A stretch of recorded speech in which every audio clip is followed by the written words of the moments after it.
Hello and welcome everybody, I'm Barbarian and today we got some news to talk about for Victoria 3, and that is related both to upcoming changes, to when this patch hits, and of course to the upcoming DLC, the expansion Spheres of Influence. Let's start with the basic and very easy to explain stuff and then dive right into how they are reworking migration. First of all, let's talk about when 1.6 releases. 1.6 is a patch that will be entirely free, so there's no DLC accompanying it. It supposedly is going to fix a whole bunch of bugs and indeed also actually tackle some, at least, when it comes to the topic of performance. 1.6 is scheduled to release on the 6th of March, which of course means that this will also bring Victoria 3 back onto the channel, both when it comes to VTM, so me playing it, but also me just covering the game in general. Forgive me, I haven't played Victoria 3 in a while, mostly because there is just so much else going on. Now beyond 1.6 there is of course Spheres of Influence, the upcoming first expansion for Victoria 3. This expansion publicly is listed for the end of March, however they have now confirmed that this is no longer the targeted release date. I personally would guess that it's probably going to come out maybe around April or May, so towards the end of April or the start of May. That seems about right to me because there is still a lot of time between 1.6 and then indeed 1.7, so Spheres of Influence, and more importantly you can't really release games or updates later, because if you know anything about Sweden, then well, you should know that indeed in the summer all of Sweden takes off. That is just something they do because in the winter they have eternal darkness and you gotta give them at least some sun, otherwise they will die of depression. This means that when you want to release a DLC, you need a couple of weeks where you can then patch anything that comes up after the release of the DLC. This makes it so that I would guess that we're not going to see the release in June, as that is relatively late and probably means that some people will already be out of the office for the summer break. So April or May is my best guess, but obviously I got no idea. Let's see when Spheres of Influence actually comes out. The more important part is that yes, it is indeed coming. So those are the quick news. We have the 6th of March for 1.6, and then Spheres of Influence is now merely confirmed to not come out on the date that is currently listed on the Steam page. Now let's move on to the actual core content of this video, and that is discussing some of the changes that the developers have just talked about in the latest dev diary, and that is migration in 1.6. If you've played the open beta, then you will already have seen some glimpses of the upcoming changes, although in 1.5's open beta it was completely broken. That is also why of course these changes didn't ship when it comes to the full release of 1.5. So these changes that we already saw teased in the open beta are now actually coming. Now when it comes to these changes, before we jump into what they actually are, let's determine what they are not. Unlike for example the military rework, the goal here is not to completely change the gameplay surrounding migration. In fact, gameplay should feel somewhat similar, particularly if you don't know the exact details of how it used to work. Primarily, what they are doing right here is about performance. They are completely aware of all of the concerns, more like complaints, when it comes to mid and late game pacing. Yeah, I mean, to be fair, it is a real pain. I think in Victoria 3, when you have late game and even mid game performance issues that are very much known to everybody, it is much more significant than in basically any other game. I'm gonna be honest with you, Hearts of Iron 4, once you reach about 1944, 1945, performs absolutely abysmally. But how much and how often do we actually play to that point? Stellaris, of course, also truly atrocious once you hit the year 2350, maybe 2400 depending on your build. Which, well, yeah, it's terrible, but how much time do you actually spend in those areas of the game when you play it? In Victoria 3, since it's only 100 years, it's much more common to reach the year 1900, which at that point is already roughly 70% of the game. So when it starts lagging in 1880, 1890 or 1900, that is significantly worse than the lag in other comparable Paradox titles. They are now trying to address this, and migration is one of the steps to do it. In the current version of the game, migration works by regularly splitting pops up and moving the pieces all over the place, which of course results in a higher number of pops and worsened performance as the game goes on. In 1.6, we avoid splitting pops for migration as much as possible, so we can keep the numbers of pops down. Now just as a quick refresher, how does migration even work to begin with? Migration in Victoria 3, as you might know, comes in two main forms: market migrations and mass migrations. How the game selects where people go and how many people move is highly dependent on the migration attraction a state has. This is a metric which indicates how much people want to move there due to factors like available employment, arable land, trade and so on. You may have seen this in the tooltips when you take a look at one of your states. When migration attraction is used, what matters is the difference in migration attraction between two states and not the absolute value in a vacuum. It is also worth noting that migration attraction can change fairly quickly, and in particular if a state receives a lot of migration. its migration attraction is likely to go down, which then leaves room for other states to receive migrants.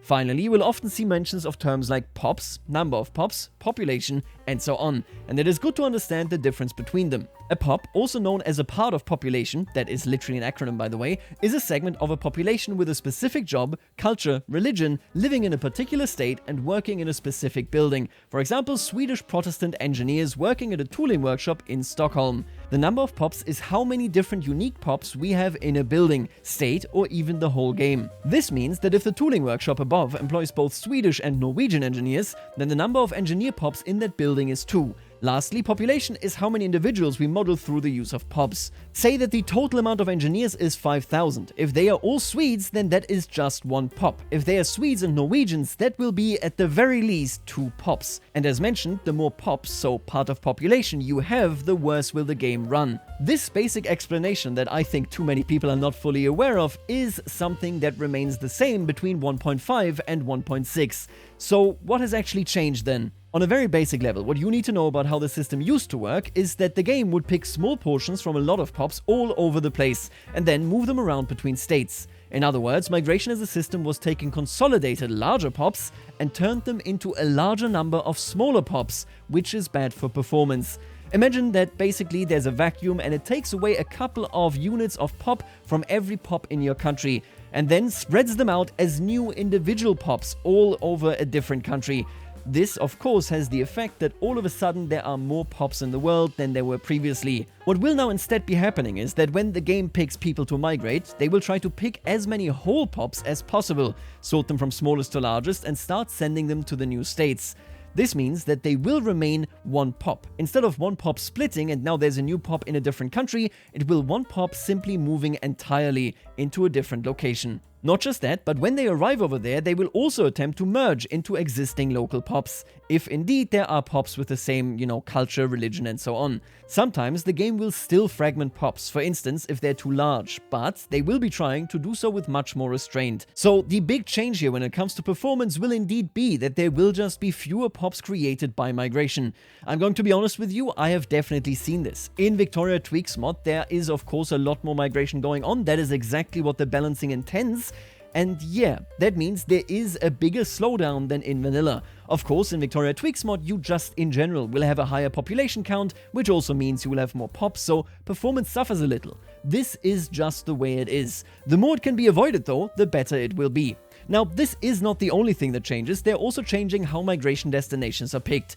Previously, POPs would migrate to essentially any state that seemed attractive enough, and that will allow them based on your migration and citizenship laws. This led to a very spread out, many-to-many migration system, which again, coupled with the POP selection system, resulted in more POP fragmentation.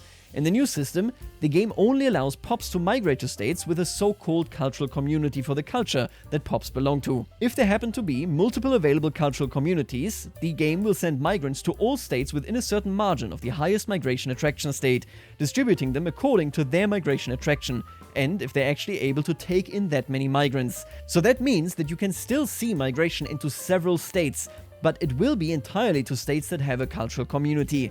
Now, how is a cultural community created in the first place? The idea of cultural communities is to model that you are more likely to migrate somewhere that you know people of your culture already live in. You can of course move somewhere completely new, but that is not as common. Cultural communities exist everywhere there is at least 1 POP of a given culture. Additionally, every month there is a chance for a new cultural community belonging to a culture in your market to spawn in one of your states. If no one of that culture moves to that state, the cultural community disappears after a few weeks. So that means that every now and again the game will say, hey, you know what, I'm going to give you an option to migrate somewhere, and then the POPs of course check, do I want to migrate, yes or no, and if they don't, then the cultural community simply disappears. Now, it is important to note that the relevant factor for performance is not the size of the population, but rather the number of POPs. This means that if the migration mechanics produce more homogeneous results, there will be a better performing game without having to compromise on the fidelity of the other aspects of the simulation. since the concern we've heard from players previously is not at all that the simulation produces too homogeneous results, but rather a sometimes immersion-breaking mix of pop cultures in any given state. This system lets us scale down the average number of cultures present in each state. The way it currently works is that very often, especially if you're for example multicultural, you will have basically the same pop distribution in every one of your states, because everybody will trickle in and just settle in about an average way. That will no longer be the case, right? Because cultural communities limit where they can go. This system lets the developers scale down the average number of cultures present in each state. Personally, I'm a really big fan of this. I limited inner-country migration very severely in Victoria Tweaks mod, and I think I'm going to roughly stick to this, but I can open it up at least a little bit, because I can assume that you're not going to get just, all of the Hungarians spread out over the entirety of the Austrian Empire. Rather, they will stay where they are and migrate to a few select other states as well. Now let's move on and talk about the topic of mass migrations. Mass migrations used to be more tightly coupled to market migration in 1.5. For 1.6, they work more in parallel, having their own limits and conditions. This basically just refers to file values. Having modded the game extensively, mass migrations were literally directly tied just as multipliers to what is already going on in normal migration. This being separated, I gotta tell you this, and I know that if you're not a modder then this won't mean anything to you, but this is magnificent. I absolutely love it. It means that both I, but also the developers can do so much more when it comes to influencing these migrations, so inner market migration and inter-market migration separately. The way mass migrations are now evaluated works like this. For every culture, the game goes through the countries where that culture has homelands and calculates the chance for a mass migration to spawn from there. This includes filtering out countries or cultures that don't fulfill the requirements for mass migrations, like having enough cultural turmoil or actually allowing migration to happen. Then, they will pick one of the eligible countries above as the origin for the mass migration. After that, they will calculate the mass migration attraction for that culture to migrate to all different countries. This is the average migration attraction of the eligible states in the target countries. Then they will be adding a small random factor so that there's not just mass migrations going all the way to the US every single time, like they so often do. And now that they have selected a country, they will select an eligible state in it and pick the one with the highest migration attraction, after adding a small random factor yet again. And after all that is done, the game now has the mass migration origin, the target, and of course the culture actually migrating. And with that, the actual mass migration target can spawn and mass migration can happen. They've also made it so that they now actually display migration as a weekly value instead of an annual one, since, yeah, it changes literally on a weekly rate rather than on a yearly rate. You would always have to just do the math in your head until just now. So that is also a good change. Alright, so far so good. We now know what they have changed, both for inner and inter-market migration, but what is the actual effect of this? The developers have run their own tests and have gotten positive results, with a reduction of around 15 to 20% in the number of pops towards the endgame. This comes both from a reduction in fragmented pops, but also in pops getting more concentrated in which states they are sent to, which also leads to somewhat fewer buildings overall. If you take a good look at this chart right here, you can indeed see it. If you take a look at the right axis there, you will be able to see the percentage difference in how many pops are present. In this case, the difference indeed becomes bigger as the game goes on and seems to be quite significant. Having a reduction between 15 and 20% of total pops in the world is really good. But let me be very clear right here. Does this now mean that Victoria 3 in the endgame will run smooth as butter? Well, I mean, obviously not. There's a lot more going on there. There are a lot more things that are, of course, dragging performance down. I mean, economic growth and buildings and goods and all that stuff just in general also takes a toll. However, it should be said that this is a really good step forward. They have now built in the background basically a migration system that is a lot more stable and that you can just work with in a much nicer way. So the important note here is that this does not change much from the player side. When the player takes a look at it, not too many things will now be changed in their gameplay consideration. But performance should definitely see a good uptick. What exactly that looks like is, yeah, I mean, well, we have to wait for 1.6. Now, beyond the functional stuff, the developers have also changed some UX things. For example, you will now actually see whether a state can actually receive a mass migration. I'm gonna be honest with you, I know exactly which state can and can't receive a mass migration target, but I know that most people don't, because there have been a bunch of changes between the different stages of Victoria 3 as well. In 1.0, you could, for example, get mass migrations into territories that are not incorporated. That changed, and most people are just not aware of it. Hopefully, this confusion in the community will now come to an end. As you can see right here, Migration Target itself has actually gotten a really nice overhaul for its own concept description, making it so that they now clearly state the state needs to be incorporated, have at least 30 arable land, and 70% market access. Additionally, the state cannot already be the target of a mass migration, and the country's migration and citizenship laws need to allow migration to happen. Makes sense, right? They have also added a whole bunch of really neat map modes. You can see it right here. We have the Mass Migration Potential Targets Ledger, as well as the Mass Migration Attraction Ledger. Additionally, there is now a map mode that specifically shows where people are moving to and where they are moving from, which was something you had to kind of trace individually and manually beforehand. So yeah, I'm gonna be honest with you, I'm very, very happy about all of these map modes. And like already mentioned, I love the fact, as a modder, that they have detangled the normal market migration from the mass migration. This makes it so that I, as a modder, will be able to do a whole bunch more fine-tuning there. And yeah, that is just amazing. In 1.5, they already detangled just how pop growth works, and it's been so good from the developer and the modder side. Because all of a sudden, we as modders, even though we haven't yet found the perfect actual solution for the growth curve, have a lot more freedom. This right here is a big part as well, and you can expect VTM, but also, for example, ultra-historical demographics to just get better results going forward. So, in short, we are going to see less fragmented pops. We are going to see more sensible migration, and migration that will make sense to you because you can actually decipher what is going on with the new map modes and with the new descriptions. I am really looking forward to this. All of this is of course a part of 1.6, and that is coming on the 6th of March. Now in this week, on Thursday, we are also going to take a look at what is actually going on in 1.6 in greater detail, as they will be releasing the changelog. I'm really excited to take a look at this because, yeah, I have talked about this. I am happy with 1.5, and I also really hate it because of the bugginess and so on. That stuff needs to be fixed. I hope to see a long changelog in 1.6 that indeed addresses, for example, your armies not being able to pathfind and so on. Alright, but with that being said, I just kept you updated here for 1.6 changes to migration, and I'll see you later, alligator.